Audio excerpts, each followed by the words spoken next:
people's well-being must be the focus.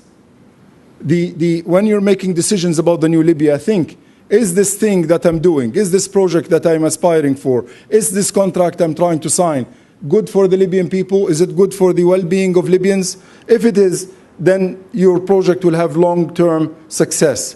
If it is not, then watch out, because it may be for the benefit of your company and the middlemen who are trying to mediate, but it will not have a lasting success. You may be able to pull off the signing of the contract with this government or the transitional government in the year after, but in the long term, you will lose. It's incredibly important to know that the stability and the prosperity of Libya is ultimate for the well-being of the people of Libya, and that this well-being depends on many factors that have to be worked on simultaneously. You know, some people say that security and protection is the only priority right now in Libya, that we cannot do anything unless we have security and protection. That is the case. However, you cannot have security and protection if you don't have basic services.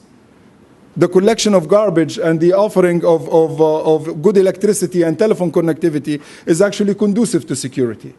The same with governance. You will not have the security if you still have rampant corruption and inefficiency in the structures of government. You need to have proper audit mechanisms, proper checks and balances, and proper mechanisms for the dispensation of funds, for tendering, in order to have the security and protection. And for that, you need rule of law.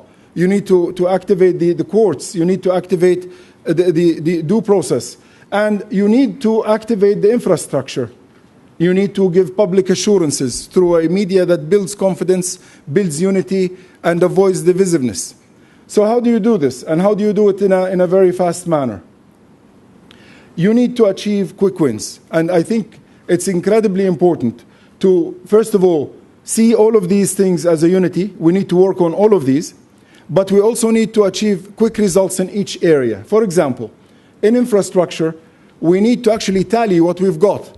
Because some people, 42 years of injustice was dreadful, but that darkness also included the building of some infrastructure. And there are nuggets of infrastructure, pieces of infrastructure that need to be tallied. They need to be repaired and integrated together. So that, for example, oil service companies can maybe share some of the resources. You can maybe share some of the communication gear. We need to achieve quick wins in giving a jump start to the infrastructures.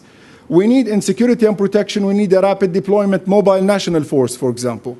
A force like the Shield of Libya that went to Sabha and was able to stop the hostilities there.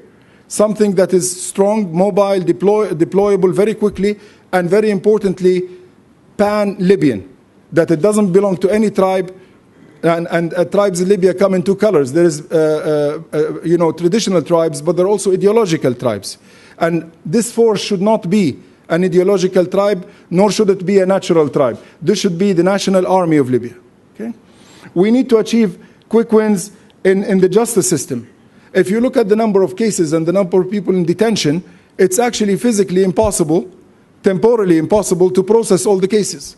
We need to maybe look into getting the aid of some other countries like the UAE, Kuwait, maybe Egypt, Tunisia, to get more personnel to be able to activate the entire system in order to process all the cases. You cannot keep people in detention without proper processing and due process. For governance, we need to make sure that we have elected local councils in all of Libya. It makes no sense for Tripoli to still have a non-elected local council. And this is the case in many other cities. Also, the mechanisms for clean governance cannot wait. And you don't need to reinvent the wheel. I mean, there are templates that you can borrow from the World Bank, from the IMF, from countries like the UAE, from countries in other parts of the world like Singapore. We need to have these mechanisms. You cannot dispense billions without proper mechanisms and then cry that you have lost the money and you don't know what happened to it. For the public assurance, we need a non-partisan national media messaging. Unfortunately, we're still, some of these channels are now ideologically based or owned by corrupt former governmental officials. And it's very difficult. We don't have media messaging that's unified and that is reassuring to the people. We need to work on this very quickly. For basic services, we need to empower the municipalities. You cannot keep the municipalities bankrupt and weak and then complain why the garbage is not collected. And there are templates for municipal services that can be borrowed. All of these things can only work if you rush help to all the vulnerable. And all is emphasized here because the notion of dividing Libyans into revolutionaries and non-revolutionaries, giving money to the revolutionaries and no money to the non-revolutionaries is a sure formula for dividing the country into basically groups that hate each other. You need to benefit all the vulnerable, wherever they are, whoever they are, whatever their background is. An orphan is an orphan. Whether he is the son of someone who died fighting Gaddafi or fighting for Gaddafi, an orphan is an orphan. And the rush to help all the vulnerable is extremely important. These are some of the quick wins that can lead to stability and prosperity.